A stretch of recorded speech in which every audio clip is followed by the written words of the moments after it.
Oil pulling அது எப்படி பண்ணுறது? காலையில் எழுந்ததும் எதுவும் சாப்பிடாமல் இதயம் வளத்தை வாயில ஊத்தி நல்லா கொப்பளிக்கணும், அப்புறம் அதை துப்பிடணும். இதுதான் ஆயில் புல்லிங்.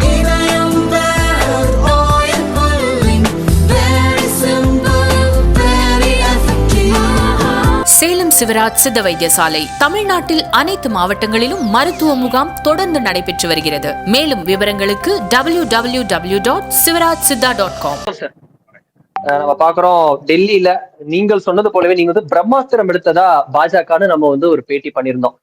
அப்போ வந்து நமக்கு நிறைய நம்பர்ஸ் வந்து வந்திருந்தது, நம்மளால பார்க்க முடிஞ்சது. இப்போ கரண்ட் நம்பர்ஸ் படி பார்த்தோம் அப்படின்னா டெல்லியில மீண்டும் 27 ஆண்டுகள் கழித்து பாஜக ஆட்சி வருகிறது. 47 சீட் எடுத்து ஆம் ஆத்மி 23 சீட்டு, காங்கிரஸ் ஹேட்ரிக் ஆஃப் ஜீரோஸ் அப்படின்ற மாதிரி 3வது முறையாக ஜீரோ. யமுனா பெல்ட்ல பாக்குறோம் ஒரு நம்பர் வந்து நிக்குது. இங்க வந்து வெஸ்டர்ன் பெல்ட் பாக்குறோம். ஒரு ஆஸ் அனலிஸ்டா நீங்க எப்படி பாக்குறீங்க? நம்ம வந்து ஜனவரி 12 நினைக்கிறேன் நம்மளுடைய சாணக்கியா டிவியோடைய அந்த பேட்டி வந்து வந்திருந்தது. அதுல வந்து நம்ம ஒரு சில பாயிண்ட்ஸை குறிப்பிட்டிருந்தோம். குறிப்பா ஃபர்ஸ்ட் வந்து இது ரொம்ப ஒரு டஃப்பான ஒரு எலெக்ஷன் அப்படிங்கிறது முதல் பாயிண்ட். ஸோ அதே போல இது ஒரு டஃப்பான எலெக்ஷனாக இருந்தது. ரெண்டாவது, ஆம் ஆத்மி சிவிக் இஷ்யூஸ், அதாவது சுத்திகரிக்கப்பட்ட குடிநீர், கழிப்பிடம், சாலை வசதி, மின்சாரம், இது போன்ற விஷயங்கள்ல வந்து பெரிய அதிருப்தியை சம்பாதிச்சிருக்கு அப்படிங்கிற ஒரு பாயிண்ட் இருந்தது. மூணாவது, பாஜக இதற்கு முன்னாடி ஒரு பெரிய அளவுல இதுல முயற்சிகள் செய்யல. 2015லயும் சரி 2020லயும் சரி அவங்களுடைய ஒரு பெரிய முயற்சிகளை வந்து செய்யல டெல்லியை மீட்டெடுக்கணும் அப்படிங்கிற ஒரு விஷயத்துல. 2025ல அதை பண்ணியிருக்காங்க. RSS உடைய அந்த ஆக்டிவிட்டி. ஸோ இது எல்லாத்தையுமே நம்ம பல்வேறு ஆஸ்பெக்ட்ஸ்ல நம்ம வந்து டச் பண்ணிட்டு போயிருந்திருக்கோம். ஸோ இந்த ரிசல்ட் வந்து எனக்கு ஆச்சரியம் கொடுக்கல. ஏன்னா நம்ம போன தடவை நீங்க கேட்டீங்க எப்படி அந்த ரிசல்ட்ஸ் அமைய வாய்ப்பு இருக்குன்னு. நம்ம சொல்லியிருந்தேன் it will B a one-sided election. இது ஒரு சைடுக்கு சாதகமாக இருக்கும். நம்பர் 1. இது வந்து not as big as 2015 and 2020 அப்படிங்கிறதையும் நம்ம சொல்லியிருந்தோம். 60க்கு மேலெல்லாம் போகாது, கிட்டத்தட்ட 40 to 45 அந்த ரேஞ்சில் இருக்க வாய்ப்பு இருக்கிறது அப்படின்னு நம்ம சொல்லியிருந்தோம். மூணாவது விஷயம், பாஜக இந்த முறை ரொம்ப சீரியஸா அணுகுது அப்படிங்கிறதையும் சொல்லியிருந்தோம். ஸோ இது மூணுத்தையும் அதோடைய ஒரு கன்சாலிடேட்டட் ஃபிகரா தான் இந்த ரிசல்ட்டை நான் பார்க்குறேன். இதுல வந்து 47 அப்படின்ற நம்பர் பிஜேபி எடுத்திருக்கு. இது நம்ம வந்து ஜென்ரலா ஒரு ட்ரெண்ட் இருக்கும். டெல்லி எலெக்ஷன்ஸ்னாலே வந்து லோக்சபானா பிஜேபிக்கு 55% 60% வாக்கு சதவீதம் இருக்கும். அசம்பிளி அப்படின்னா 38 36 35 நின்றுவாங்க, தேங்கி நின்றுவாங்க.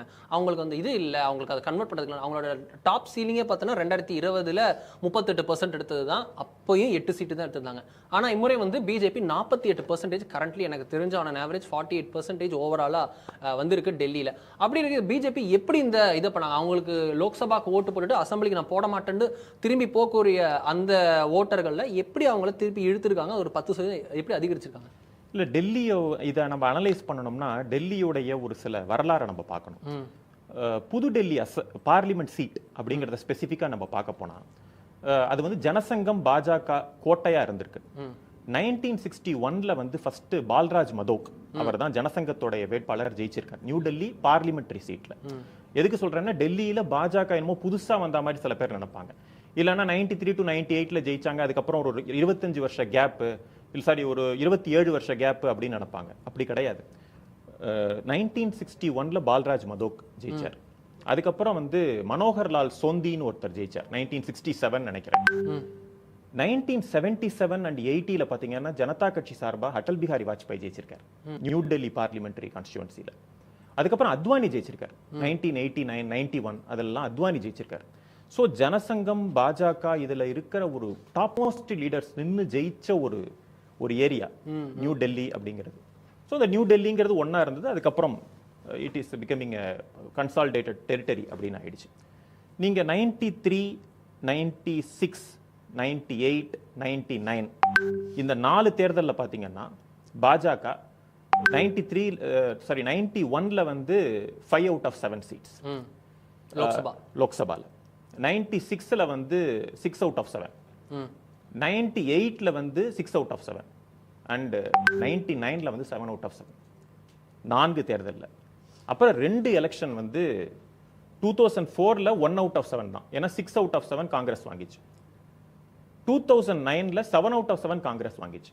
அதுக்கப்புறம் 2014, 19, 24 7 out of 7 பிஜேபி. ஸோ இதுலேருந்து என்ன தெரியுதுன்னா, out of the recently concluded Lok Sabha elections பாஜக லோக்சபாங்கிறத பொறுத்த வரைக்கும் ஒரு பெரிய சே இருக்கு அப்படிங்கிறத நம்மளால புரிஞ்சுக்க முடியுது.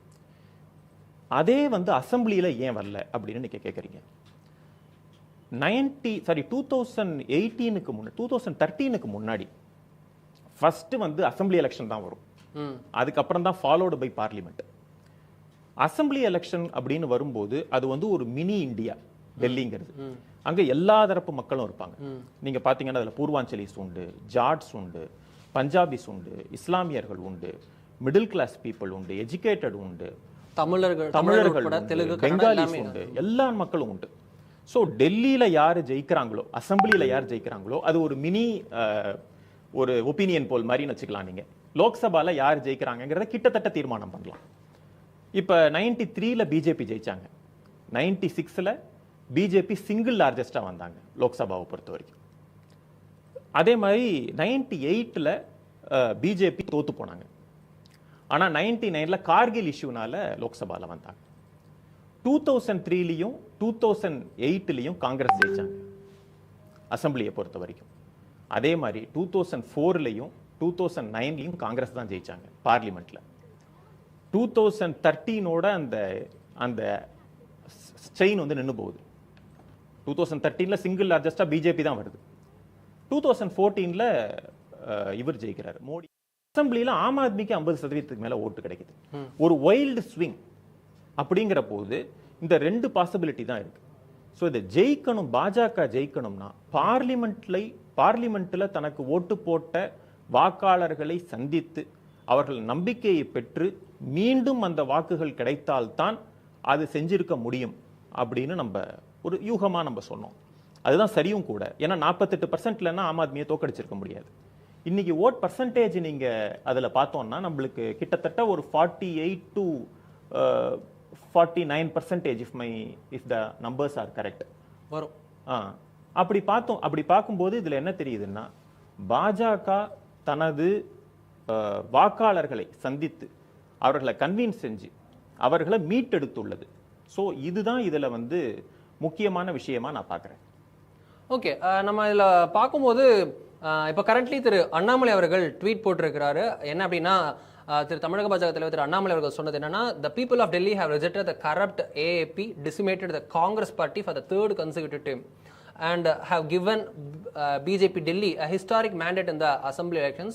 Today's results reflect the people have chosen development politics of our Prime Minister Narendra Modi அவர்கள் over the divisive propagated by the INDI alliance அப்படின்னு சொல்லிட்டு வாழ்த்து தெரிவித்திருக்கிறார். டெல்லி பாஜகவிற்கு தமிழக பாஜக தலைவர் திரு அண்ணாமலை அவர்கள் வாழ்த்து தெரிவித்திருக்கிறார்.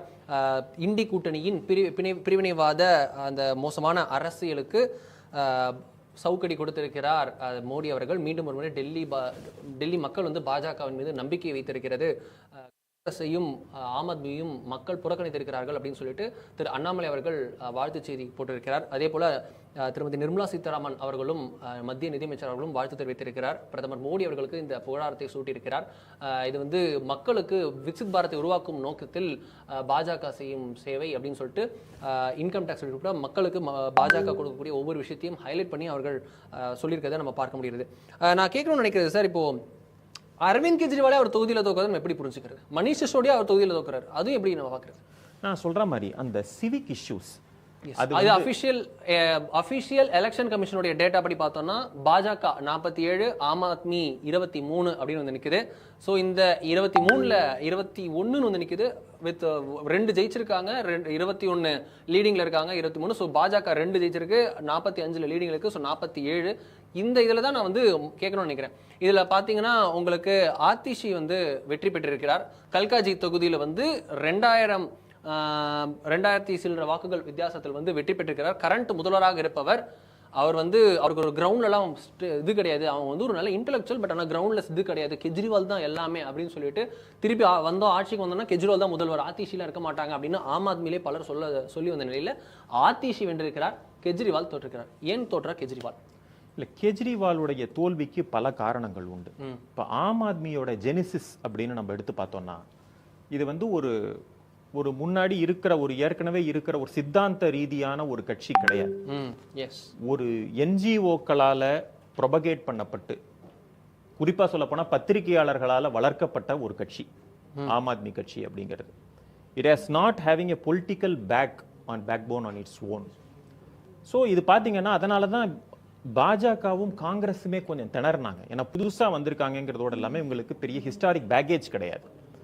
அதோட இல்லாம என்ன ப்ராப்ளம்னா, இவர் வந்து ஒரு விஷயத்தை சொல்லுவாரு, அதுக்கப்புறம் he backtracks it so effortlessly. அந்த மாதிரி ஒரு பொலிட்டீஷியன் அவர். சொல்ற வாக்கை வந்து அதை மறுத்து பேசி அது ரொம்ப எஃபர்ட்லெஸ்ஸா அடுத்த இஷ்யூக்கு எடுத்துட்டு போகிறதுல ஒரு சாமர்த்தியமான ஒரு அரசியல்வாதி. ஒரு கான்டெம்பரரி பொலிட்டீஷியனா இல்லாததுனால அந்த ஒரு கஷ்டமான ஒரு சூழ்நிலை எதிர்க்கட்சிகளுக்கு உருவானது. இந்த முறை என்னன்னு கேட்டீங்கன்னா, அந்த நேஷனல் இஷ்யூஸையே பாஜக எடுத்துட்டு வரல. ரொம்ப வந்து localised election. Exactly, they concentrated one and only on local issues. பாஜக வந்து போன முறை செய்த தவறுகளை இந்த முறை செய்யவில்லை. போன முறை பாத்தீங்கன்னா கிரண் பேடியை சிஎம்ஆ ப்ரொஜெக்ட் பண்ணது, அதே மாதிரி மனோஜ் திவாரியை சிஎம்ஆ ப்ரொஜெக்ட் பண்ணது, இதெல்லாம் என்ன ஆயிடுச்சுன்னு பாத்தீங்கன்னா, அரவிந்த் கெஜ்ரிவால் ரொம்ப எஃபர்ட்லெஸ்ஸா ஊதி தள்ளிட்டு போயிட்டாரு அவங்கள. எனக்கு சமமா இவர்களா அப்படிங்கிற மாதிரி எடுத்துட்டு போய் மக்களுக்கும் ஒரு பிரசிடென்ஷியல் ஸ்டைல் ஆஃப் எலெக்ஷன் எடுத்துட்டு போனதுனால அவருக்கு வந்து ரொம்ப எளிதா வெற்றி கிடைத்தது. இந்த முறை பாஜக என்ன பண்ணாங்கன்னா, சாஹிப் சிங் வர்மாவுடைய மகன் பர்வேஷ் வர்மா, அவருக்கு வந்து லோக்சபால டிக்கெட் கொடுக்கல 2024ல. 2013ல வந்து மெஹ்ரூலின்னு ஒரு சீட், அந்த மெஹ்ரூலிங்கிற சீட் வந்து பாஜக இதுவரை ஜெயிச்சதே கிடையாது. அந்த டயத்துல 2013ல ஃபர்ஸ்ட் பர்வேஷ் வர்மா வந்து எலெக்ஷன்ல நிக்கணும் அப்படின்னு சொல்றாரு. அப்ப கட்கரி சொல்றாரு, நீங்க மெஹ்ரூலி சீட்ல நில்லுங்க அப்படிங்கிறார். மெஹ்ரூலி சீட்ல ஜெயிச்சதே கிடையாது, மெஹ்ரூலில நின்னு நீங்க ஜெயிச்சு காமிச்சீங்கன்னா உங்களுக்கு ஒரு பிரைட்டான ஃபியூச்சர் இருக்கு அப்படின்னு சொல்லி கட்கரி அந்த டயத்துல சொல்றாரு. மெஹ்ரூலி சீட்ல, அசம்பிளி சீட்ல பாத்தீங்கன்னா பர்வேஷ் வர்மா நின்றார், வென்றார். அதுக்கப்புறம் 2014ல பார்லிமெண்ட்ல நின்னு ஜெயிக்கிறார், 2019ல பார்லிமெண்ட்ல நின்னு ஜெயிக்கிறார், 2024ல அவருக்கு சீட்டு கொடுக்கப்படல, மறுக்கப்பட்டது. அப்ப பாத்தீங்கன்னா எல்லாரும் என்ன நினைச்சாங்க, பர்வேஷ் வர்மாக்கு ஏதோ பிரச்சனை, அவர் அதிருப்தியில இருக்காரு, இல்லைன்னா அவர் நல்ல பர்ஃபார்மர் கிடையாது அப்படின்னு. ஆனா நீங்க சொன்ன மாதிரி நம்ம பேசின மாதிரி இந்த பிரம்மாஸ்திரத்தை அவர்கள் 2025 அசம்பிளி எலெக்ஷனுக்காக அவர் வைத்திருந்தார். நீங்க அன்னைக்கு சொன்ன அந்த பிரம்மாஸ்திரம் இவர்தானா? இவர்தான். ஏன்னா நான் ரீசெண்டாக ஒரு ரிப்போர்ட் படித்தேன். ஹரியானா எலெக்ஷன்ஸ் மட்டும் இல்லை, ஹரியானா இந்த யமுனா விஷயத்தில் ஹரியானா மேலே கெஜ்ரிவால் அவர்கள் பழி போட்டது, அது உட்பட பல விஷயங்கள் வந்து ஹரியானா வாசிஸ் அப்படின்னு சொல்லக்கூடிய அந்த ஹரியானாவிகள் வந்து டெல்லியில் இருக்கவங்க அதிக செட்டில்மெண்ட்ஸ், குறிப்பாக அதுலேயும் ஜாட் அதிகமாக இருக்காங்க. பர்வேஷ் வர்மாவும் ஜாட், அவர் என்னென்ன நிறுத்தப்பட்டிருக்கிறார். அதனால வந்து உங்களுக்கு ஜாட் வந்து ஃபுல் கன்சல்டேஷன் பிஹைண்ட் பிஜேபி அப்படின்னு ஒரு தியரி. இந்த தியரியை நான் ஏற்றுக்கலாமா, இல்லை சும்மா இங்கி பிங்கி பாங்கி தியரி நம்ம ரிஜெக்ட் பண்ணுவோம்? இல்ல, ஜாட்டுகள் வந்து ஹரியானாவை தவிர மற்ற மாநிலங்கள்ல பாத்தீங்கன்னா பெருவாரியான ரீதியில பாஜகவுக்கு ஓட்டு போட்டிருக்கிறத நம்ம பார்க்கிறோம். இங்க தமிழ்நாட்டில் இருக்கக்கூடிய சில அரசியல் ஊடகவியலாளர்கள் இல்ல ஜெர்னலிஸ்ட் எல்லாம் என்ன பாக்குறாங்கன்னா, ஜாட்னா உடனே பாஜகவுக்கு எதிரானதுன்னு. ஜாட்டுகள் எல்லா இடத்துலயும் இருப்பாங்க. ஆமா, ராஜஸ்தான்ல இருக்க ஜாட் பிஜேபிக்கு ஆதரவா இருக்காங்க, அது மாதிரி ஒன்று யூபியில இருக்கிற ஜாட்ஸ், ராஜஸ்தான்ல இருக்கிற ஜாட்ஸ், டெல்லியில இருக்கிற ஜாட்ஸ், அந்த மாதிரி தமிழ்நாட்டுல இருக்கிற சீக் வந்து பிஜேபி ஓட்டு போடுவாங்க, பஞ்சாப் இருக்கிற சீக் பிஜேபி ஓட்டு போட மாட்டாங்க, அந்த கணக்கு. எக்ஸாக்ட்லி. ஸோ அந்த மாதிரி ஒவ்வொரு அவங்களுடைய அந்த ப்ரையாரிட்டிஸ் மாறும். ஹரியானால மேல வந்து அரவிந்த் கெஜ்ரிவால் பழி போட்டது வந்து எவ்வளவு அவர் வந்து டிஸ்டர்ப் ஆயிருக்காரு அப்படிங்கிறத தெரிஞ்சுக்க முடிஞ்சுது. ஏன்னா டெல்லியிலுக்கு வந்து வாட்டர் ப்ராப்ளம் இருக்குன்னு சொல்லி பாஜக வந்து ஒரு இஷ்யூ எடுத்துட்டு போறாங்க. ஸோ அந்த பிரச்சனை எங்களால கிடையாது, நாங்க கரெக்டா தான் இருக்கோம், ஆனா ஹரியானால இருக்கிற பாஜக கவர்மெண்ட் அதுல விஷம் கலக்குறாங்க அப்படிங்கிற மாதிரி அவர் எடுத்துட்டு போனார். இது எந்த அளவு ஒரு பேடு டேஸ்ட் அப்படின்னா, பேடு டேஸ்ட்ங்கிறதோட இல்லாம இது ஒரு ஆபத்துக்கு அறிகுறி. ஒரு மாநிலத்தையும் இன்னொரு மாநிலத்துக்கும் பரஸ்பரம் ஒரு நம்பிக்கையின்மையை நீங்க விதைக்கிறீங்க. அதுலதான் வந்து பர்வேஷ் வர்மா கவுண்டர் பண்ணாரு. அவர் எப்படி கவுண்டர் பண்ணாரு, என்னுடைய சொந்தக்காரங்க ஹரியானாலையும் இருப்பாங்க, டெல்லியிலயும் இருப்பாங்க, ஹரியானால இருக்கிறவங்களுடைய பல சொந்தக்காரங்க டெல்லியில இருப்பாங்க, யாராவது விஷம் கொடுத்து அவங்களோட சொந்தக்காரங்களை கொல்ல பார்ப்பாங்களா அப்படின்னு அந்த பிரச்சாரம் எடுபட்டது. மக்களுக்கு பாத்தீங்கன்னா, you cannot lie and get away with it. நீங்க ஒரு பரபரப்புக்காக நீங்க ஒரு பொய் குற்றச்சாட்டை சுமத்திட்டு அதுக்கப்புறம் இல்லைன்னா அடுத்த இடத்துக்கு போக முடியாது. They have to be responsible in the statement. இன்னைக்கு அதாவது என்னன்னா, இந்த life is a full circle அப்படின்னு சொல்ற மாதிரி ஒரு பிரச்சாரத்தை ரொம்ப நாஸ்டியாவும் ரொம்ப தரம் தாழ்ந்தும் எடுத்துட்டு போனாங்கன்னா அதுக்கும் ஒரு எல்லை உண்டு. அந்த எல்லையை மக்கள் அரவிந்த் கெஜ்ரிவாலுக்கு காட்டியிருக்கிறார்கள். அதுதான் இது காமிக்குது. ஓகே, கரண்ட் நம்பர்ஸ் பார்த்தோம்னா பிஜேபி 47 அப்படின்னு அதே இடத்துல நிற்கிறாங்க. அப்படியே ஸ்டெடியாக 47ல் நிற்க ஆம் ஆத்மி 23 அப்படின்னு வந்து நிற்குது. உங்களுக்கு வந்து 48 ஆயிடுச்சு. எஸ், பாஜக 48 அப்படின்னு கூட ஆயிருக்கு. இன்ஃபேக்ட் இது வந்து எலெக்ஷன் கமிஷனோட டேட்டாவே 48 அப்படின்னு காட்டுது. ஆம் ஆத்மி வந்து உங்களுக்கு ஆம் ஆத்மி வந்து 22 அப்படின்னு நிற்கிறாங்க. பிஜேபி ஒரு எக்ஸ்ட்ரா சீட்டை வெற்றி பெற்றிருக்கிறது. எங்கே அப்படின்னா மஞ்சிந்தர் சிங் சிர்சா அவர் வந்து அகாலிதள்ல இருந்து இங்கே வந்தவர். அவர் வந்து பார்த்தோம் அப்படின்னா வெற்றி பெற்றிருக்கிறார். 12 ரவுண்டும் முடிந்து விட்ட நிலையில் அவர் வந்து மார்ஜின் ஆஃப் டிஃபரன்ஸ் மட்டும் பார்த்தோன்னா 18,000 வாக்குகள் வித்தியாசத்தில் பாஜகவின் டெல்லி மற்றும் பஞ்சாபுக்கான அந்த சீக்கிய முகமாக இருக்கக்கூடிய மஞ்சிந்தர் சிங் சிர்சா அகாலிதள் கட்சியிலிருந்து பாஜகவில் இணைந்தவர். அந்த ஆப்கானிஸ்தானில் தாலிபான் பிடித்ததுக்கு அப்புறம் அங்கிருந்து ஆப்கானிஸ்தான்லேருந்து அந்த கிரந்தங்கள் மீட்கப்பட்டு வந்ததும் சீக்கியர்கள் மீட்கப்பட்டு வந்த விதத்திற்காக நன்றி தெரிவித்து பிரதமர் மோடிக்கு சொன்னார். அப்போ பாஜகவும் அகாலிதளும் கூட்டணியில் இல்லாமல் இருந்தது. அதற்காக அகாலிதள் மேலே ஆக்ஷன் எடுக்க அதுக்கு என்ன நான் அவர் கட்சியிலே சேரன்னு சொல்லிட்டு பாஜகவில் சேர்ந்தார். தற்போது பார்த்தோம் அப்படின்னா கரெக்டாக 3 வருஷம் கழிச்சு 2022 அது நடந்தது. 21-22 தற்போது 3 வருஷம் கழிச்சு மஞ்சிந்தர் சிங் சிர்சா முக்கியமான ஸ்போக்ஸ் பர்சனா அகாலிதளில் முக்கிய டெல்லி முகமாக இருந்த அகாலிதளின் முகமாக இருந்த மஞ்சிந்தர் சிங் சிர்சா புதிய வீட்டிற்கு வந்தார். புதிய வீட்டில் புதுமனை வாங்கிவிட்டார், எம்எல்ஏ வாங்கிவிட்டார். 64,000 வாக்குகள் பெற்று ரஜௌரி கார்டன் தொகுதியில் வெற்றி பெற்றார் மஞ்சிந்தர் சிங் சிர்சா. அதே போல சங்கம் விஹார் தொகுதியில் வந்து சந்தன் குமார் சௌத்ரி அப்படின்றவர் வெற்றி பெற்றிருக்கிறார். மார்ஜின் பார்த்தோம் அப்படின்னா எவ்வளோ உங்களுக்கு தெரியும், ரொம்ப கம்மி, மைனர் டிஃபரன்ஸில் 344 வாக்குகள் மட்டுமே எக்ஸ்ட்ரா பெற்று அவர் வந்து வெற்றி பெற்றிருக்கிறார். 344 வாக்குகள் அப்படின்றது ரொம்ப மார்ஜின், ரொம்பவே கம்மி. டெல்லியில் மொத்தமாகவே கம்மி, அதில் இன்னும் இது கம்மியாக இருந்திருக்கு. ஸோ அவர் மொத்தம் 54,000 வாக்குகள் பெற்று வெற்றி பெற்றிருக்கிறார். ஸோ உங்களுக்கு பார்க்குறோம், நமக்கு பிஜேபி வந்து 4 சீட் இப்போ எக்ஸ்ட்ரா இன்னொன்று வந்திருக்கு, ஏறிட்டே போகிறத பார்க்குறோம். ரேகா குப்தா அவங்க வந்து ஷாலிமர் பாக் அப்படின்ற தொகுதியில் வெற்றி பெற்றிருக்கிறார். 29,000 வாக்குகள் வித்தியாசத்தில் வெற்றி பெற்றிருக்கிறார் அப்படின்றத நம்மளால பார்க்க முடிகிறது. உங்களுக்கு சார் இதில் நான் கேட்கணும்னு நினைக்கிறது, உங்களுக்கு ஒரு கேண்டிடேட்டாக பார்க்கும்போது நமக்கு இங்கே உங்களுக்கு ஒரு இது புரியுது. அரவிந்தர் சிங் லவ்ரி இவர் வந்து பார்த்தோம் அப்படின்னா ஆம் ஆத்மியிலேருந்து காங்கிரஸ்லேருந்து பிஜேபியில் சேர்ந்தவர். ஆம் ஆத்மி கூட நான் கூட்டணி வைக்க மாட்டேன் அப்படின்னு சொல்லிட்டு லோக்சபா எலெக்ஷன்ஸுக்கு முன்னாடி காங்கிரஸின் தேசிய தலைமையை எதிர்த்து கொண்டு பாஜகவில் இணைந்தவர். தற்போது ஆம் ஆத்மி வீழ்த்த இருக்கிறார், லீடிங்ல இருக்கார் அப்படின்றத புரிஞ்சுக்க முடியுது. ஆவா தோர்ஜா அவர் வந்து ட்ரெயிலிங்ல இருக்காரு. அமனத்துல்லா கான் லீடிங்ல இருக்கார், ஒரு இஸ்லாமிக் ஹார்ட்லைனரா பார்க்கப்படுபவர். அந்த 2020 ஹிந்துஸுக்கு அகைன்ஸ்டான ரைட்ஸ்ல ஒரு முக்கிய பங்காற்றியதாக ஒரு மேல் இவர் பேர் எப்போதுமே அடிபடக்கூடியது. கபில் மிஸ்ரா லீடிங்ல இருக்காரு. ஸோ நமக்கு நம்பர்ஸ் நம்மளால பார்க்க முடிகிறது. பாஜக ஒரு பெரிய sweep, it's literally a Modi wave in Delhi அப்படின்றத பார்க்க முடிகிறது. சார் நீங்க இதை ஏத்துக்கிறீங்களா? மோடி 2024க்கு அப்புறம் பெரிய மாற்றத்தை மாறி இருக்காரு அப்படின்னு பார்த்து புரிஞ்சுக்கலாமா? ஆமா, அதாவது இந்த 240 சீட் வாங்கினாங்க பாஜக, அது வந்து ஒரு பிளெஸிங் இன் டிஸ்கைஸா அமைஞ்சிருக்கு பாஜகக்கு நினைக்கிறேன். ஏன்னா 2014 2019 மாதிரி ஒரு அறுதி பெரும்பான்மை பாஜக பெற்றிருந்தால் ஒரு இதே போல ஒரு சுணக்கம் பாஜகவுக்கு ஏற்பட்டிருக்கலாம். சார் நான் கேட்க நினைக்கிறது, ஆர்எஸ்எஸ் உடைய ரோல் 240ன்ற நம்பருக்கு அப்புறம் மோடியோட ஆட்டிடியூட் மாறி இருக்கு, அவருடைய இது அப்ரோச் மாறி இருக்கு, ஸ்ட்ராட்டஜிஸ் பிஜேபியோட ஸ்ட்ராட்டஜி மாறி இருக்குன்னு சொல்லும்போது ஆர்எஸ்எஸ்ஸுமே கொஞ்சம் எலக்டோரல் பாலிடிக்ஸ்ல இப்போ நேரடியாக இன்வால்வ் ஆகிறாங்களோ? ஏன்னா நிறைய டோலிஸ் நடத்தினதா ஹரியானாவில் கேள்விப்பட்டோம், மகாராஷ்டிராவில் கேள்விப்பட்டோம். இதுக்கு அருண் சிங் அப்படின்றவர் தான் நியமிக்கப்படாத நினைக்கிறேன் ஆர்எஸ்எஸ்ல இருந்து. டெல்லி எலெக்ஷன்ஸுக்கு ஒரு 7 மாதம் முன்னாடி அவர் அப்பாயின்ட் செய்யப்பட்டு நிறைய ஒருங்கிணைப்பு கூட்டங்கள்லாம் நடத்திட்டு இருந்தார். ஆர்எஸ்எஸ் பேக் இன் சார்ஜ் அப்படின்னு எடுத்துக்கலாமா? ஆமாம், ஏன்னா நான் எப்படி பார்க்குறேன்னா 1977 வந்து பாஜகவுக்கு அப்போ ஜனதா கட்சி இருந்தது. அப்போ வந்து காங்கிரஸுக்கு எதிராக ஆர்எஸ்எஸ் வந்து பெரிய பணியாற்றினாங்க. அந்த டைரெக்டாக எலெக்ஷனில் இன்வால்வ் ஆனதுங்கிறது 1977. அதுக்கப்புறம் பெருசாக வந்து பார்த்தீங்கன்னா 2014 தான் அவங்க இன்வால்வ் ஆனதை நம்ம பார்க்குறோம். 2019 அந்த அளவு இன்வால்வ் ஆகலை. 2024 சில ஏரியாஸில் தான் இன்வால்வ் ஆனாங்களே தவிர ஃபுல் ஃப்ளெஜ்ட் ஆகலை. 2024 பார்லிமெண்ட் எலெக்ஷன் தோல்விக்கு அப்புறம், அதை தோல்வின்னு சொல்ல முடியாது, பாஜகவுக்கு ஒரு எதிர்பார்த்த அளவு வெற்றி கிடைக்கவில்லை அப்படிங்கிற அந்த சூழ்நிலைக்கு அப்புறம் பார்த்தீங்கன்னா ஆர்எஸ்எஸும் இந்த எலெக்ஷனை வந்து ரொம்ப ரொம்ப ரொம்ப சீரியஸாக அணுகிறத நம்ம பார்க்குறோம். நீங்கள் சொல்கிற மாதிரி எங்கெங்கெல்லாம் பாஜகவுக்கு அமைப்பு ரீதியான உதவிகள் தேவைப்படுகிறதோ அதை வந்து அவங்க பண்ணுறாங்க. இப்போ ஹரியானாவில் பண்ணாங்க, மகாராஷ்டிராவில் பண்ணாங்க, இப்போ டெல்லியிலையும் அதை நம்ம காண கிடைக்கிறது. ஃப்யூச்சரில் அதோடைய நீட்சி பீகார், அஸ்ஸாம், பெங்காலில் கூட நம்ம பார்க்க கிடைக்கலாம். I don't know.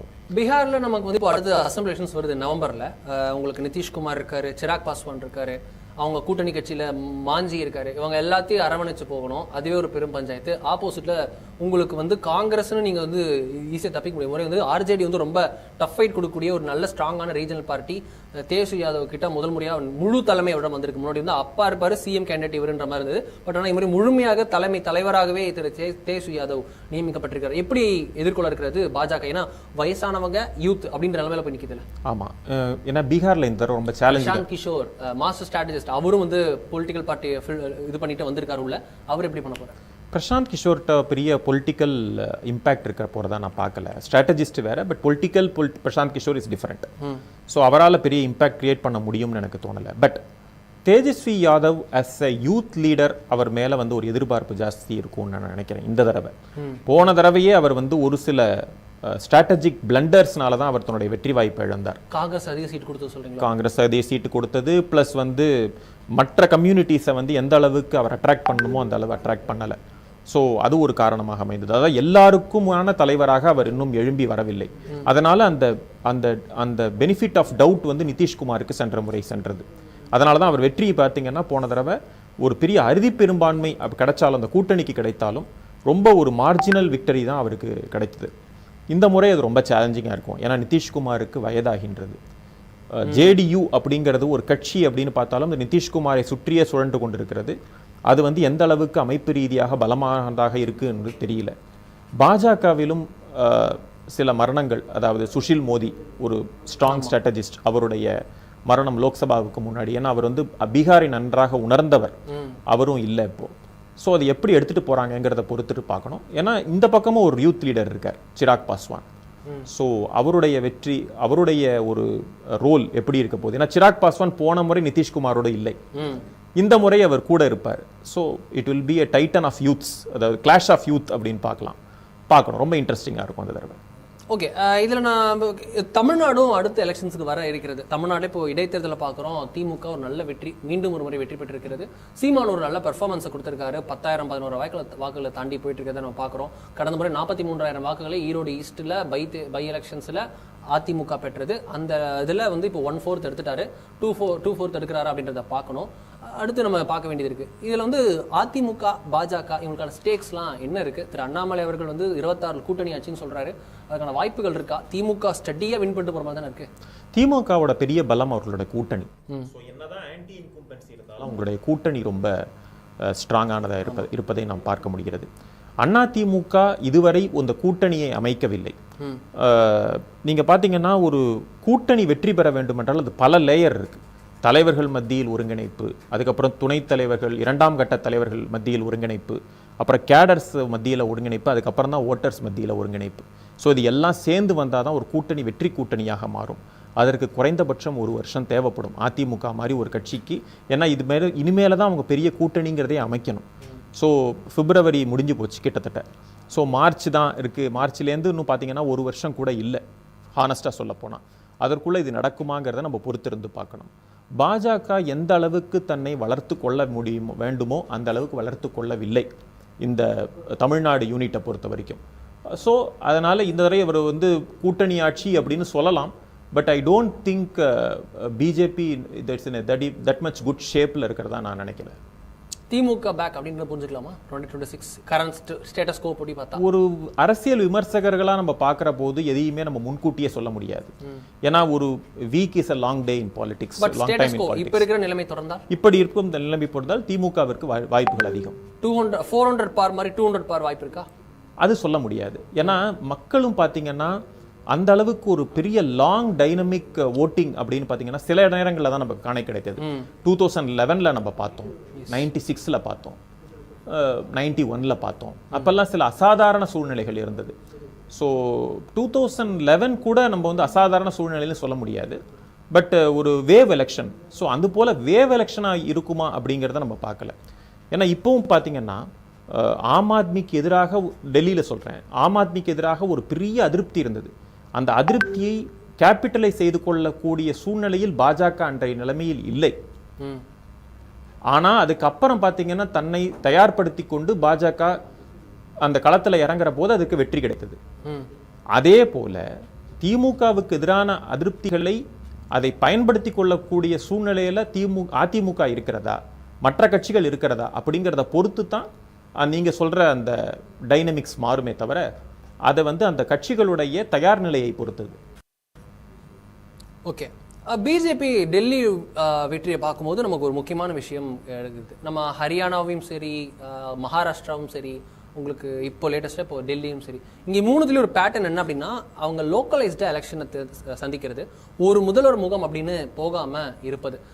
உங்களுக்கு வந்து மகாராஷ்டிராவில் ஃபட்னாவிஸ் இருந்தார், ஹரியானாவில் ஆல்ரெடி இருந்த இவர் நம்ம மனோர்லால் கட்டர் வந்து மத்திய அமைச்சர் ஆனாலும் கூட அவரும் கூட இருக்கார். உங்களுக்கு அப்புறம் நவ்தீப் சிங் சைனி அவர் இருக்கார். ஸோ நயாப் சிங் சைனி இருக்கார். டெல்லியில் உங்களுக்கு ஸ்மிருதி இரானி பேர் கூட அடிப்பட்டதுன்னு தெரியும் நமக்கு. ஸ்மிருதி இரானி அவருடைய பேர் வந்து டெல்லியில் அடிப்பட்டது. அதே போல் பர்வேஷ் வர்மா, ரமேஷ் பிதூரி, இவங்க எல்லாரோட பேரும் அடிப்பட்டது. ஆனாலும் சிஎம் ஃபேஸை காட்டலை. இது எப்படி நம்ம ஸ்ட்ராட்டஜியாக புரிஞ்சுது? ஏன்னா உங்களுக்கு யோகி ஆதித்யநாத்னா காட்டுறீங்க, இங்கே காட்ட மாட்டீங்க. இது இனிமேல் யோகி ஆதித்யநாத்துக்கு இந்த ஸ்ட்ராட்டஜி பொருந்துமா? இல்லை, பாஜக ஒவ்வொரு முறையும் முதலமைச்சர் வேட்பாளரை காட்டணுங்கிற அவசியம் கிடையாது. ஏன்னா நம்ம பார்த்துருக்கோம், சத்தீஸ்கர்ல அவங்க முதலமைச்சர் வேட்பாளரை காட்டல, ராஜஸ்தான்ல காட்டல, வசுந்தரா ராஜே தலைமையில அந்த தேர்தல் அவங்க அணுகல, ஒடிசால காட்டல. அப்படிங்கிற போது பல தேர்தல்கள்ல அவங்க முதலமைச்சர் வேட்பாளர் இல்லாம தான் அணுகியிருக்காங்க. ஹரியானாலே காட்டல, மகாராஷ்டிரால ஃபட்னவிஸ் தான் ஜெயிச்சா. ஃபட்னவிஸ்ங்கிறது வந்து எழுதப்படாததா இருந்ததே தவிர அந்த நேரத்தில் சிஎம் ஷிண்டே தான் இருந்தார். ஸோ அதுவும் வெற்றியை பொறுத்து தான் அவங்க சிஎம் ஃபேஸை மாத்திரதா இருக்காங்க. இந்த முறை பாஜக வந்து இந்த ஒரு ஸ்மிருதி இரானியை வேட்பாளராக அறிவிச்சிருந்தாங்கன்னா ஒரு பெரிய ஹேண்டிகேப் ஆயிருக்கும். பாஜகவை பொறுத்தவரை ஸ்மிருதி இரானி முதலமைச்சர் வேட்பாளராக அறிவிக்கப்பட்டிருந்தால் பாஜக தோல்வி கூட அடைஞ்சிருக்கலாம். ஏன்னா அரவிந்த் கெஜ்ரிவால் எப்படி அதை மாத்தி பேசுவார்னா, யூபியில தோத்து போனவங்க வந்து இங்கே திரும்ப எலெக்ஷனுக்கு வந்திருக்காங்க அப்படின்னு சொல்லி அவர் சொல்லுவார். இது ஹரியானாவை டெல்லியை சேர்ந்தவரே கிடையாதவங்க அப்படின்னு சொல்லி அவர் வந்து இதை மாற்றி பேசக்கூடும். அந்த தப்பை பாஜக பண்ணலை. இந்த முறை முதலமைச்சர் வேட்பாளர் அப்படின்னு பார்த்தீங்கன்னா ஒரு வாய்ப்பு இருந்தது. அதாவது கரோல்பாகை சேர்ந்த துஷ்யந்த் கௌதம் ஒருவேளை வெற்றி பெற்றிருந்தால் அவருக்கு வாய்ப்பு இருந்தது. நீங்க இதை நம்ம பேட்டியில் கூட சொல்லியிருந்தீங்க, பாஜக வந்து இதுக்கான வாய்ப்பு இருக்கு, துஷ்யந்த் கௌதமை வந்து அவங்க முன்னெடுத்து வாய்ப்பு இருக்கு. ஏன்னா அவர் வந்து ஒரு ஷெட்யூல் காஸ்ட் வகுப்பை சேர்ந்தவர். அவர் வந்து தேசிய பொதுச் செயலராக ஆல்ரெடி இருக்கிறார். குறிப்பா சொல்லணும்னா அவர் வந்து ஜாதவ் சமூகத்தை சேர்ந்தவர் நான் நினைக்கிறேன். ஜாதவ் சமூகத்தை சேர்ந்த யூபிலையும் உங்களுக்கு அவங்க பெனிஃபிட் இருக்கும், மற்ற மாநிலங்களையும் உங்களுக்கு பெனிஃபிட் இருக்கும். ஸோ முக்கியமான பட்டியல் சமூகத்தை சேர்ந்த ஒருத்தரை வந்து தேசிய தலைநகரின் முதல்வராக ஆக்கிறதுக்கு வாய்ப்பு இருக்கு. வீட்டில் அட்லீஸ்ட் ஒரு சபாநாயகர் வரைக்கும் அந்த ஒரு முக்கிய பொறுப்பு கொடுப்பதுக்கு, அதாவது டாப் 2-3 பொசிஷன்ஸ் கொடுக்கறதுக்கு வாய்ப்பு இருக்குன்னு நீங்க சொல்லியிருந்தீங்க, நம்ம பேட்டியில சொல்லியிருந்தீங்க. ஆமா, இம்முறை வாய்ப்பு இருக்கா? இல்ல, இந்த முறை அவருக்கு அந்த வெற்றி அவருக்கு கிடைக்கலன்னு நினைக்கிறேன். ஏன்னா நம்ம பேசிருக்கும் போதே கரோல்பாக் தொகுதியில் அவர் வந்து போட்டி போட்டாரு. கரோல்பாக்ல எனக்கு தெரிஞ்சு அவருடைய சீட் இல்லை. நீங்க ஆம் ஆத்மி கட்சியோட இதுல பாத்தீங்கன்னா அதுல கிடைக்கும். ஸோ கரோல்பாக்ல வந்து ஆம் ஆத்மி கட்சி தான் முன்னுக்கு வந்திருக்கு. விசேஷ் ரவி, துஷ்யந்த் கௌதம் பாத்தீங்கன்னா 7500 வாக்குகள் பின்தங்கியிருக்கார். இன்னும் 3 ரவுண்ட் இருக்கு. இதுல வந்து ஜெயிக்கிறதுக்கு கஷ்டம் தான். ஸோ இந்த முறை பாத்தீங்கன்னா பர்வேஷ் வர்மாக்கு மட்டுமல்ல, நீங்க முன்னாடி சொன்ன சிர்சாவுக்கும் வாய்ப்பு உள்ளது. அப்படி இருந்ததுன்னா அவர் ஒரு முதல் சீக்கிய முதலமைச்சராக டெல்லியில் பாஜக சார்பில் சிர்சாக்கு வாய்ப்பு இருக்கா? வாய்ப்பு இருக்கு, நான் அப்படி பார்க்கிறேன். என்ன சொல்லுங்க, பர்வேஷ் வர்மா இருக்காரு, அது துஷ்யந்த் கௌதம் இல்லைன்னா உங்களுக்கு துஷ்யந்த் கௌதம்க்கும் பர்வேஷ் வர்மாவுக்கும் ஒரு போட்டினா புரிஞ்சுக்க முடியுது. மஞ்சிந்தர் சிங் சிர்சாக்கு எப்படி வாய்ப்பு இருக்குன்றீங்க? ஏன்னா பாஜகவுடைய தாட் ப்ராசஸே அவுட் ஆஃப் பாக்ஸா இருக்கும். ஏன்னா இதுவரை எப்படி ஒரு தலித் முகம் பாஜகவில் வந்து முதலமைச்சராக ஆக்கப்படவில்லையோ, குறிப்பாக தில்லி போன்ற இடத்துல, பாஜகவுக்கு ஒரு சீக்கியரும் முதலமைச்சராக இது வரைக்கும் இருந்ததே கிடையாது. அகாலிதளுடைய உதவியில பாதலை தான் அவங்க முதலமைச்சராக ஆக்கினாங்களே தவிர அவங்க ஆக்கல. இதே மனிந்தர் சிங் சிர்சா 2018 நினைக்கிறேன், அப்ப நடந்த இடைத்தேர்தலில் வெற்றி பெற்றார். அதனால பாத்தீங்கன்னா அவருக்கு ரஜௌரி கார்டன்ல ஒரு பெரிய ஒரு பிடிமானம், அந்த இடத்துல வந்து அவருக்கு ஒரு பெரிய இது இருக்கிறது, ஹோல்டு இருக்கிறத பாக்குறோம். So it could be Maninder Singh Sirsa also, who knows. ஏன்னா எல்லாரும் வந்து பர்வேஷ் வர்மான்னு நினைச்சிட்டு இருக்காங்க. பட் சீனியாரிட்டி பிரகாரம் பாத்தீங்கன்னா மனிந்தர் சிங் சிர்சா வந்து சீனியரானவர். பட் பார்ட்டியில சீனியர் வந்து வர்மா தானே? பார்ட்டியில சீனியர் வர்மா. பட் என்னன்னா அவருக்கு ஒரு முக்கிய இலாக்கா கிடைக்கக்கூடும். பட் சிர்சாவை ஆக்கினால் கெஜ்ரிவால் தோற்கடித்திருக்காரு. அதை விட என்ன மொமெண்டம் தேவை? ஜெயண்ட் கில்லர் அப்படின்னு நீங்க ட்ரெண்ட் ஆயிட்டு இருக்கு ட்விட்டர்ல இப்ப கரண்ட்லி. அப்படி பாத்தீங்கன்னா ராகுல் காந்தியை ஸ்மிருதி இரானி தோற்கடிச்சாங்க, அதனால அவங்க பிரதமர் ஆகலையே. சோ ஏன்னா பிரதமர் வேட்பாளர் இருந்தாங்க, பிரதமர் வேட்பாளர் இல்ல. அது correct, but that is not the way that it's going to work out. So we cannot rule out. நான் மணிந்தர் சிங் சிர்சா முதலமைச்சர் ஆகிறதுக்கும் வாய்ப்புகள் இருக்குன்னு நான் சொல்ல வரேன். அவர் தான் ஆக போறாருன்னு சொல்ல. வேற யாரெல்லாம் ஃப்ரண்ட் ரன்னர்ஸ்? ஃப்ரண்ட் ரன்னர்னு பாத்தீங்கன்னா இந்த 2 பேர் தான் என் கண்ணுக்கு படுறாங்க. மணிந்தர் சிங் சிர்சா ஒன்று, அதுக்கப்புறம் இவர் ரமேஷ் பிதூரி ஒருவேளை ஜெயிச்சிருந்தா. Ramesh Bidhuri he is not a responsible politician. இந்த விஷயத்தை வார்த்தையை விட்டுருக்காரு நிறைய. நம்ம இந்த விஷயத்தை கூட விஜேந்தர் குப்தாக்கு ஒரு வாய்ப்பு இருக்கிறதுன்னு நான் பார்க்குறேன். ஏன்னா அவர் துணைத் தலைவராக எதிர்க்கட்சி தலைவராக இருந்திருக்கிறாரு பாஜக சார்பா டெல்லி சட்டமன்றத்தில். ஸோ அவருக்கு ஒரு வாய்ப்பு இருக்கிறது. சதீஷ் உபாத்யாயா பாத்தீங்கன்னா முன்னாள் தலைவர் பாஜக சார்பா மால்வியா நகர்ல முன்னாள் மாநில தலைவர் சோம்நாத் பாரதியை இப்போ கிட்டத்தட்ட தோற்கடிச்சிட்டார். ஆமா, கிட்டத்தட்ட தோற்கடிச்சதா நம்ம நினைச்சிட்டு போலாம். அதெல்லாம் ரொம்ப டஃப்பான சீட்டு மால்வியா நகர் அப்படிங்கிறது. ஆமா, இந்த மெஹ்ரூலி சீட்ல தான் 2013 தேர்தல்ல இவர் ஜெயிச்சார், பர்வேஷ் வர்மா ஜெயிச்சார். ஓகே. ஸோ அது அந்த சீட் ரொம்ப முக்கியமானது. மோத்தி நகர் ஹர்ஷ் குரானா, மதன்லால் குரானாவோட மகன். அவர் முன்னாள் முதலமைச்சர், பாஜகவுடைய ஸ்தாபகர்கள், தில்லியில இருக்கிற ஸ்தாபகர்கள்ல one of the person. Madanlal Khurana, Kedarnath Sahni, V K. Malhotra, Sahib Singh Verma, இவங்கெல்லாம் அந்த காலத்துல தில்லி பாஜகவை உருவாக்கிய முக்கிய தலைவர்கள். ஸோ அவருடைய மகன் ஹரிஷ் குரானா அவர் வெற்றி பெற்றிருக்கிறார். முஸ்தபாபாத் இது மோகன் சிங் பிஷ்ட் அப்படிங்கிறவர். சோ இவர் தொகுதி மாறி போட்டியிட்டார். சோ அவருக்கு வேற தொகுதி கொடுக்கப்பட்டது. சோ அதுல அதிருப்தியில இருந்தார். முஸ்தபாபாதை கொடுத்து அவங்க இஸ்லாமியர்கள் அதிகமாக இருக்கக்கூடிய ஒரு தொகுதி. அந்த தொகுதியில பாத்தீங்கன்னா கிட்டத்தட்ட 22,000 வாக்குகள் வித்தியாசத்துல அவர் முன்னிலையில இருக்கார். அதை நம்ம பார்க்க முடியுது. கரண்ட் நம்பர் ஒரே டைம் சொல்லிக்கிறேன் sir, sorry to interrupt. 49 seat அப்படின்ற நம்பருக்கு பாஜக முன்னேறி இருக்கிறது. 50க்கு இன்னும் ஒன்று தான். 50 நாட் அவுட் அப்படின்னு ஹாஃப் செஞ்சுரி போடுறதுக்கு இன்னும் 1 நம்பர் மட்டும்தான் இருக்கு. பாஜகவுக்கு 48ன்னு காலையிலே ஒரு முறை தொட்டாலும் 40 வரைக்கும் போயிட்டு திருப்பி மேலேருந்து வந்திருக்காங்க பாஜக. ஆம் ஆத்மிக்கு லைட்டாக ஒரு நடுவில் ஒரு உசுரை கொடுத்தாங்க. 27, 28, 29 வரைக்கும் வந்தாங்க ஆம் ஆத்மி. அதுக்கப்புறம் விடாப்பிடியாக இருந்த பாஜக தற்போது 50ஐ நோக்கி விட்டது. 50க்கு இன்னும் ஒரே ஒரு சீட்டு தான். ஒருவேளை 50 சீட்ல ஜெயிக்கிறாங்கன்னு வச்சுக்கோங்களேன் சார். இதை நம்ம மோடி வேவ் அப்படின்னு சொல்லுமா, இல்ல பிஜேபி வேவ் அப்படின்னு சொல்லுமா? டெல்லியில என்ன வேவ்? இல்ல டெல்லியில ஆன்டி கெஜ்ரிவால் வேவா? First anti Kejriwal wave. It is anger election. ஏன்னா எப்படி தெலுங்கானாவில் பிஆர்எஸ் கட்சிக்கு எதிராக ஒரு எதிர்ப்பு உருவானதோ, அதை உருவாக்கி அதை பயன்படுத்தி கொள்ளும் சூழ்நிலையில் அப்ப பாஜக இல்லை. சோ அதோடைய டைரக்ட் பெனிஃபிட் காங்கிரஸ்க்கு சென்றது. சோ அதே போல இந்த முறை கெஜ்ரிவாலுக்கு எதிரான ஒரு அதிருப்தி அலை. This is an anger election. That is the first point. Second, அதை பயன்படுத்தி கொள்ளும் சூழ்நிலையில பாஜக இருந்தது. மூணாவது, அந்த ஸ்டேட் யூனிட்டை கோஹசிவா கொண்டு போறதுக்கு கட்சியில இருக்கிற சென்ட்ரல் லீடர்ஸ் அவங்க அதுக்கு கைட் பண்ணாங்க. நாலாவது, RSS உடைய ஒத்துழைப்பு, மோடியின் அந்த வாக்குறுதி, நிர்மலா சீதாராமனின் பட்ஜெட், இது எல்லாத்தையும் முக்கிய காரணங்களாக சொல்லலாம். இதுல உங்களுக்கு ஃப்ரீபீஸ் அப்படின்றது எப்படி இது பண்ணிருக்கேன்? ஏன்னா பிஜேபி பெரிய அளவில் பண்ணிருக்கோம். இப்போ கொண்டாட முடியும் நம்ம ஃப்ரீபீஸ் கூட நம்ம சேனல் இப்போ நம்ம லைவ்ல நேரில் கூட போட்டு காமிச்சோம் என்னென்ன ஃப்ரீபீஸ் என்னென்ன பண்ணியிருக்காங்கன்னு. ஆம் ஆத்மிக்கு கொஞ்சமும் சளைக்காம பாஜகவும் கொடுத்துருக்கு, காங்கிரஸ் கொடுத்துருக்கு.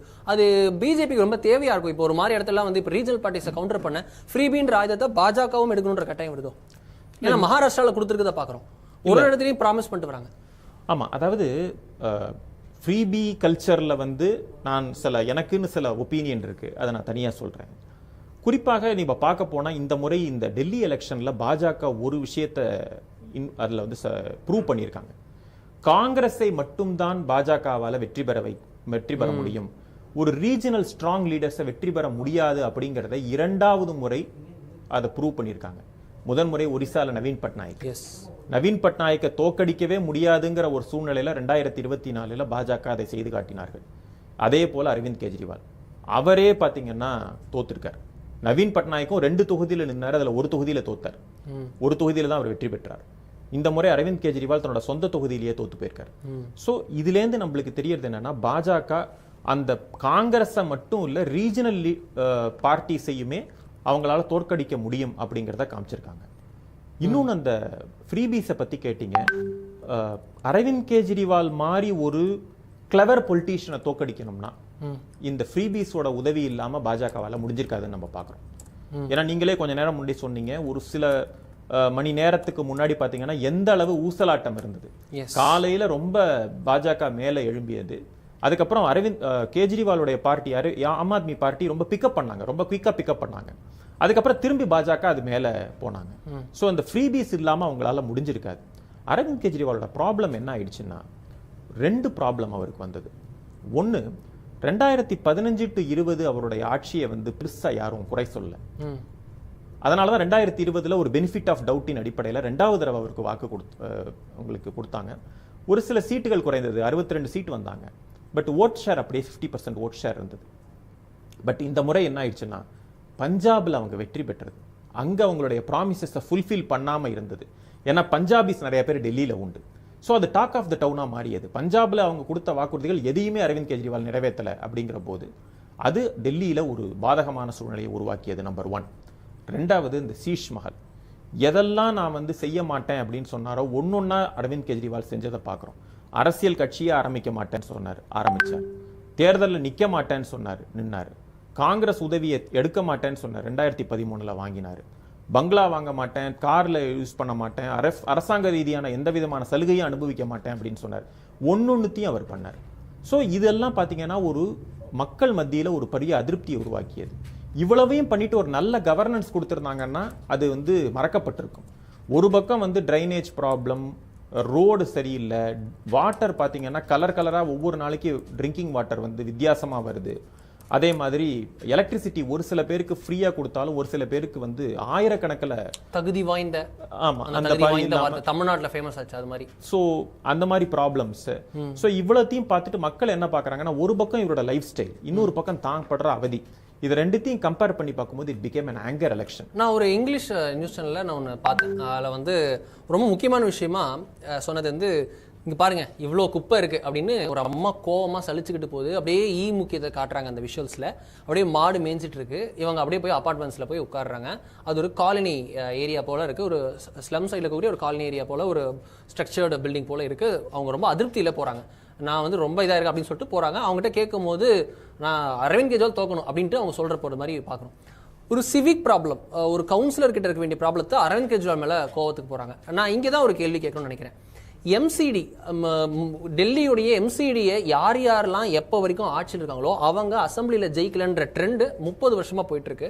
இப்போ 2022 ரொம்ப நீண்ட நாட்கள் மேயராக இது மாநகராட்சி ஆட்சி செய்து வந்த பாஜக தோற்றது, அரவிந்த் கெஜ்ரிவாலின் ஆம் ஆத்மி கையில் போனது. தற்போது எதுக்கெடுத்தாலும் பாஜக தான் காரணம் குறை சாட்டிட்டு இருந்த கெஜ்ரிவாலால் இனிமே வந்து குறை சொல்ல முடியாதுன்ற நிலைமைக்கு போயிட்டார். இதுதான் காரணம்னு சொல்றாங்க. இந்த இதை நீங்க ஏத்துக்கிறீங்களா? எம்சிடியை தோற்றது பிஜேபிக்கு வந்து ஒரு பிளெஸிங் இன் டிஸ்கிரைஸ் புரிஞ்சுக்கிறீங்களா? நான் அதை ஏற்கிறேன். ஏன்னா இது வந்து ஒரு short term loss resulted in a long term gain அப்படிங்கிற மாதிரி. losing a battle to win a war. Exactly. Okay. ஏன்னா 3 அடுக்குகள், ஒன்று லோக்சபா, அசம்பிளி, எம்சிடி அப்படிங்கிற 3 அடுக்குகள் உண்டது. அதுல லோக்சபாங்கிறது மோஸ்ட்லி அது வந்து நேஷனல் எலெக்ஷனை சார்ந்த ஒரு விஷயம். So assembly and local bodies, இது வந்து இந்த 2 அடுக்குகள் 2 பேரும் ஒரே கட்சியை சேர்ந்தவர்கள் சிங்கா இருந்தால் தான், ஒரே அந்த ஒற்றுமை இருந்தால் தான் பல சுகாதார ரீதியான விஷயங்கள், சிவிக் இஷ்யூஸ் வந்து சால்வ் பண்ண முடியும். ஸோ முன்ன வந்து பாஜக சிவிக் பாடிஸை ரூல் பண்ணிட்டு இருந்தாங்க, ஆம் ஆத்மி கட்சி வந்து அசம்பிளியில் இருந்தாங்க. அதுக்கப்புறம் அசம்பிளியில் ஆம் ஆத்மி கட்சி ஜெயிச்சதுக்கு அப்புறம் மக்கள் எப்படி பார்க்க ஆரம்பிச்சாங்கன்னா, இது வரைக்கும் நீங்கள் பாஜகவை குற்றம் சாட்டிட்டு இருந்தீங்க, இப்போ அசம்பிளிலையும் நீங்கள் தான் இருக்கீங்க, சிவிக் பாடிஸ்லையும் நீங்கள் தான் இருக்கீங்க, ஆனால் எங்களோட பிரச்சனை இன்னும் சால்வ் ஆகலை. அப்படிங்கிற போது இதற்கு நீங்கள் தான் பொறுப்பு அப்படிங்கிற அந்த மக்களுடைய அந்த அந்த கன்வர்ஜென்ஸ் ஆஃப் தாட் அப்படின்னு சொல்லுவாங்க இல்லையா, அது முழுமையாக அதிருப்தியாக மாறி அரவிந்த் கெஜ்ரிவால் அரசாங்கத்தின் மீது விழுந்திருக்கிறது. ஓகே, எஸ், நம்ம பார்த்துட்டு இருக்கோம் நேர்களே. தற்போது டெல்லி எலெக்ஷன்ஸில் ஒரு முக்கியமான நம்பர் அப்டேட் என்னன்னா 49 அப்படின்ற நம்பரில் பிஜேபி வந்து நிற்கிறது. ஆம் ஆத்மி 21 அப்படின்னு போய் நிற்கிறது. உங்களுக்கு வந்து காங்கிரஸ் மீண்டும் ஒரு முறை 3வது முறையாக 0 அப்படின்ற நம்பரில் நிற்க, மற்றவை வந்து மீண்டும் ஒரு முறை யாருமே ஸ்கோர் பண்ணல. ஏஐஎம்ஐஎம்மோ யாருமே வந்து ஸ்கோர் பண்ணலை. அவங்கள எதிர்பார்த்தாங்க ஏஐஎம்ஐஎம் வந்து ஒரு இடத்துல ஷாக் கொடுக்கறதுக்கு வாய்ப்பு இருக்குன்னு சொல்லப்பட்ட நிலையில் 0 என நிற்கிறது. ஈரோடு கிழக்கில் திமுக 63,000 வாக்குகளை பெற்று ஒரு பெரிய நம்பரை தன்னுடைய மார்ஜின் ஆஃப் டிஃபரன்ஸை இன்க்ரீஸ் பண்ணிட்டே போகிறாங்க. நாம் தமிழர் கட்சி வந்து 13,945 அப்படின்னு 14,000 நெருங்கி விட்டார்கள். நெக்ஸ்ட் ரவுண்ட் ஆஃப் வாக்கு எண்ணிக்கை நெக்ஸ்ட் ரவுண்டு வரும்போது கண்டிப்பாக அது வந்து 14,000 தாண்டி போகும் அப்படின்றது மீண்டும் ஒரு முறை உறுதியாக இருக்கிறது. நான் உங்ககிட்ட கேட்கணும்னு நினைக்கிறேன் இன்னொரு முக்கியமான கொஸ்டின் சார். நம்ம பார்க்குறோம் டெல்லி எலெக்ஷன்ஸ் ரிசல்ட்ஸ் தான் உங்களுக்கு பேஸாக போகணும்னு நினைக்கிறேன். நீங்கள் வந்து தொடர்ந்து நேஷனல் எலெக்ஷன்ஸை பற்றி ஆர்டிகல் எழுதிட்டு வரீங்க, பேட்டி கொடுத்துட்டு வரீங்க, எல்லாம் பண்ணுறீங்க. நேஷனல் லெவலில் கூடிய பாலிடிக்ஸை கிளியராக அப்சர்வ் பண்ணுறீங்க. இந்தியோட ஃபியூச்சரை எப்படி பார்க்குறீங்க? ஏன்னா உங்களுக்கு வந்து இந்த எலெக்ஷன்ஸ்லேயே காங்கிரஸை கை கழுவிட்டு ஆம் ஆத்மிக்கு ஆதரவு தெரிவித்தாங்க சமாஜ்வாதி மற்றும் திரிணாமுல் காங்கிரஸ். ஸோ இதில் வந்து என்ன அடுத்து பண்ண இருக்காங்க? இந்தியாவுடைய ஃபியூச்சர் என்ன? இல்லை, ஹரியானா எலெக்ஷன்லேயே இந்த இந்தி கூட்டணி மிகவும் பிரச்சனைக்கு உள்ளானதாக இருந்தது. ஃபஸ்ட்டு பார்த்தீங்கன்னா ஹரியானா எலெக்ஷனில் மன்மோகன் சிங் இவருக்கோ, அதாவது முலாயம் சிங் யாதவோடைய கட்சிக்கோ அல்லது பாக்கி இருக்கிற சிறிய கட்சிகளோ அவங்க அகாமடேட்டே பண்ணலை. ஸோ அது ஒரு காரணம். இன்னொரு காரணம் பார்த்தீங்கன்னா மகாராஷ்டிராலையும் அந்த கோஆர்டினேஷன் சிறப்பானதாக அமையவில்லை. டெல்லி எலெக்ஷன்ல காங்கிரஸ் விரும்பியதான்னு தெரியல, பட் ஆம் ஆத்மி கட்சி காங்கிரஸை சேர்த்துக்கொள்ள தயாராக இல்லை. ரொம்ப நாள் வெயிட் பண்ணிட்டு ராகுல் காந்தி அதுக்கப்புறம் தான் கெஜ்ரிவால் அட்டாக் பண்ணவே ஆரம்பிச்சார். So we can safely assume that Hindi கூட்டணி முடிவுக்கு வந்ததாக நான் பார்க்கிறேன். ஏன்னா இப்ப நடக்க போற பீகார் எலெக்ஷன்ல ஆர்ஜேடியும் காங்கிரஸும் ரொம்ப வருஷமாவே கூட்டணியில் இருக்காங்க. பெங்கால்ல வந்து கண்டிப்பா அந்த கூட்டணி இருக்க போறது கிடையாது. தமிழ்நாட்டில் திமுக காங்கிரஸ் வந்து ரொம்ப நாளாவே இருந்துகிட்டு இருக்காங்க. ஸோ அப்படி நம்ம அந்த மாதிரி இந்தி கூட்டணி அப்படின்னு பார்க்குற போது UPA plus Mamata Banerjee plus Kejriwal plus Mamata Banerjee plus Kejriwal plus Uddhav Thackeray, இதுதான் யூபிஏ பிளஸ்ஸா இருந்தது. இப்பொழுது ஒவ்வொருவராக அந்த பர்பஸ் இதுவாக டிஃபீட் ஆயிட்டு இருக்கு. உத்தவ் தாக்கரேனால முடியல, அடுத்தது அரவிந்த் கெஜ்ரிவால்னால முடியல, அப்புறம் மம்தா பானர்ஜியும் இல்லைன்னா it is more or less equal to UPA. அவ்வளவுதான். திருப்பி யூபிஏன்ற ஃபார்மேட்ல வந்து நிக்க போகுது. ஆமா, அவ்வளவுதான். பேர் மாறிக்கலாம், பட் அந்த அமைப்பு பாத்தீங்கன்னா யூபிஏங்கிற அந்த ஃபார்மேட்ல மேல போயிருக்காது. ஓகே, இதுல பிஜேபி தன்னோட அலையன்ஸ் பார்ட்னர்ஸை டீல் பண்றது முக்கியமானதா இருக்குல்ல. பிஜேபி வந்து பவன் கல்யாண் வந்து எவ்வளவு சாக்ரிஃபைஸ் பண்ணி ஆந்திராவில் ஆட்சியை கொண்டு வந்தாருன்றதை பார்த்தோம். அதோட கண்டினியூஷனை பிஜேபி வந்து உங்களுக்கு ஜேடியூக்கு ஒரு சீட்டு கொடுக்குறாங்க, எல்ஜேபிக்கு ஒரு சீட் கொடுக்குறாங்க டெல்லியில். அவங்களுக்கு ரெண்டு பேருக்கும் ரொம்ப கம்மியான பேஸ், பூர்வாஞ்சலிஸ் கொஞ்சமாக இருக்காங்கன்ற ஒரே காரணத்துக்காக பீகார் பாப்புலேஷனை கான்சன்ட்ரேட் பண்ணி ஜேடியூக்கும் எல்ஜேபிக்கும் அவங்க ஓட்டு செதறிடக்கூடாதுன்றதுக்காக ஒரு சீட்டு கொடுக்குறாங்க. அது இப்போ ஜெயிச்சிருப்பாங்களான்னு கூட தெரியாது, எனக்கு தெரிஞ்சு அவங்களுக்கு கிடையாதுன்னு தான் நினைக்கிறேன். இந்த இடத்துல எங்கேயோ வரும், ஐ திங்க் ஸோ. ஸோ அப்படி இருக்க உங்களுக்கு பிஜேபி அங்கே சந்திரபாபு நாயுடு அவர்களை பிரச்சாரத்துக்கு கூட்டு போகுது. பவன் கல்யாண் ஆக்சுவலி வரல, அவரால் ஒரு பர்சனல் இதனால வர முடியலன்னு இருக்காங்க. பட் ஆனால் சந்திரபாபு நாயுடு பிரச்சாரம் பண்ணதே பார்த்தோம். Delhi model is a failed மாடல்னு நேரடியாக விமர்சித்தார். பாஜகவின் கூட்டணி கட்சி பாஜகவிற்காக எதிர்க்கு இன்னொரு கட்சியை விமர்சிக்கிறது, இதெல்லாம் எப்படி புரிஞ்சுக்கிறது? சிங்க் என்டிஏல ரொம்ப அதிகமாக இருக்கும். இல்லை, இந்த தேர்தலில் மட்டும் இல்லை, நீங்கள் ஹரியானாவில் பார்த்தீங்கன்னா இப்போ டில்லியிலேயே பழைய எலெக்ஷன்ஸில் பார்த்தீங்கன்னா அகாலிதளுக்கு அவங்க சீட் கொடுத்துருப்பாங்க. ஆமாம், அகாலிதளுக்கு ஏன்னா அவங்க பஞ்சாபி இது இருக்குன்றது புரிஞ்சுக்க முடியுது. பட் சொல்கிறேன், அவங்க கூட்டணி கட்சிகள் அகாமடேட் பண்ணுற விதத்துக்காக எக்ஸாம்பிளாக சொல்கிறேன். Okay okay. ஸோ டெல்லியில் வந்து அகாலிதளுக்கு இடம் கொடுத்துருக்காங்க. இந்த முறை பார்த்தீங்கன்னா ஜேடியூக்கும் எல்ஜேபிக்கும் கொடுத்துருக்காங்க. அகாலிதள் இருந்திருந்தால் அவங்களுக்கு கூட ஒரு சீட் கொடுத்துருக்கலாம், சொல்ல முடியாது. ஸோ அதே மாதிரி பார்த்தீங்கன்னா நம்ம ஜார்க்கண்டில் பார்த்தோம். All Jharkhand students union, LJP, JDU எல்லாரையும் அவங்க அகாமடேட் பண்ணாங்க. வெற்றி பெறலைங்கிறது வேற விஷயம். பட் பொதுவாக அவங்க வந்து BJP they are more in to long term alliances. பாஜகவில் பார்த்தீங்கன்னா அந்த அலையன்சஸ் பார்த்தீங்கன்னா அதோட அமைப்புகள் மாறலாம், அதோடைய அந்த பாக்கி கூட்டணி கட்சிகளோட தோற்றம் மாறலாம். சிவசேனா முதல்ல பால் தாக்கரே இருந்தார், இப்போ ஷிண்டே இருக்காரு. ஸோ அது போன்ற முதல்ல ஜார்ஜ் பெர்னாண்டஸ் இருந்தார், இப்போ நிதிஷ்குமார் இருக்காரு. ஸோ அந்த அமைப்புகள் மாறலாம், பட் அந்த relationship is there for a longer time. காங்கிரஸுக்கு வந்து அந்த அளவுக்கு long term relationship with alliance partners அதை வந்து மெயின்டைன் பண்ண முடியாதுன்னு தோணுது. ஏன்னா பாஜகவை பொறுத்த வரைக்கும் இந்த நீங்க அலையன்ஸை நீங்க பேக் ட்ராக் பண்ணிட்டு போனீங்கன்னா அதெல்லாம் எமர்ஜென்சி காலத்தில் உருவான இந்த பழக்கங்கள், associations, they are still continuing it for a longer time. உங்களோட ஃபைனல் கருத்து, இந்த டெல்லி தேர்தல் முடிவுகள் இது தேசிய அளவில் எப்படி எதிரொலிக்கும் நினைக்கிறீங்க? பாஜகவை பொறுத்த வரைக்கும் இதோட இம்பாக்ட் ரொம்ப கம்மி. ஏன்னா ஒரு ஒன் ஆஃப் த ஸ்டேட் அப்படின்னு எடுத்துட்டு போயிடலாம். பட் எதிர்கட்சிக்கு இது ஒரு பெரிய டிஃபீட். ஏன்னா மோடி 240 சீட்டு தோத்தத்துக்கு கிடைச்சு அவருக்கு அந்த அறுதி பெரும்பான்மை கிடைக்கலன்னு ஒரு பெரிய வெற்றியா நினைச்சாங்க. பட் அதை வந்து மோடியுடைய அடுத்த லெவலுடைய தோல்வியை அவங்க எதிர்பார்த்துக்கிட்டு இருந்தாங்க. ஹரியானாவிலோ மகாராஷ்டிரா மோடி கத்தம் அப்படின்னு சொன்னாங்க எல்லாரும். அவங்க அதை எதிர்பார்த்துக்கிட்டு இருந்தாங்க. பட் அதை வந்து பெருசா அவங்களால சாதிக்க முடியல. காஷ்மீர்ல சாதிச்சது காங்கிரஸோட வெற்றியாக பார்க்கப்படவில்லை.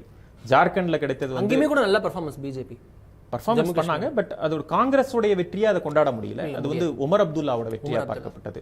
ஜார்க்கண்டிலும் ஹேமந்த் சோரனோட வெற்றியாக பார்க்கப்பட்டது. இல்ல காங்கிரஸோட ரோல் எதுவுமே இல்லை. ஸோ இந்த முறையும் பார்த்தீங்கன்னா எதிர்க்கட்சிகளுக்கு தோல்வியே ஏற்பட்டுள்ளது. இப்போ பார்த்தீங்கன்னா அடுத்தது அவங்க வெயிட் பண்ண வேண்டியது பீகார் எலெக்ஷன். அது வரைக்கும் அவங்க வெயிட் பண்ணி ஆகணும். அதற்குள்ள மோடி வந்து இன்னும் தன்னை ஸ்திரப்படுத்திக் கொள்வார். ஏன்னா ஒரு வருஷம் கம்ப்ளீட் பண்ணி அடுத்த வருஷத்துக்கு எடுத்துட்டு போவார். ஸோ எப்படி பார்த்தாலும் பார்த்தீங்கன்னா Modi is here to stay for a longer time. And வந்து மோடியை பொறுத்த வரைக்கும் நம்ம சொல்லலாம் என்னன்னா ஒரு மோர் தேன் 50 years ஆஃப் பப்ளிக் லைஃப். கிட்டத்தட்ட 11 வருடம் பிரதமரா இருக்காரு. அதுக்கு முன்னாடி 12-13 வருஷம் சீஃப் மினிஸ்டரா இருந்திருக்கிறாரு. 13. அதுக்கு முன்னாடி பாத்தீங்கன்னா he was a party general secretary, organising செக்ரட்டரியா இருந்திருக்கிறாரு. கட்சியில வந்து RSSல இருந்து பல வேலை பார்த்திருக்காரு. More than 50 years of active பாலிடிக்ஸ்ல இருந்து இன்னி வரைக்கும் இருக்கக்கூடிய குறைந்த அரசியல்வாதிகள்ல அவரும் ஒருவர், முதன்மையானவராக இருக்கிறார் அந்த விஷயத்தை பொறுத்த வரைக்கும். So it is very difficult for opposition to remove Modi at this point of time in politics. ரொம்ப நன்றி திரு ஸ்ரீகுமார். இத்தனை நம்மோடு இணைந்து இன்று மட்டும் இல்லை தொடர்ந்து நமக்கு டெல்லி பற்றின அப்டேட்ஸை தொடர்ந்து கொடுத்துருந்தீங்க. இன்னைக்கு ஸ்டுடியோக்கு வந்து கொடுத்ததுக்காக மிக்க நன்றி. நன்றி. ஜெய்.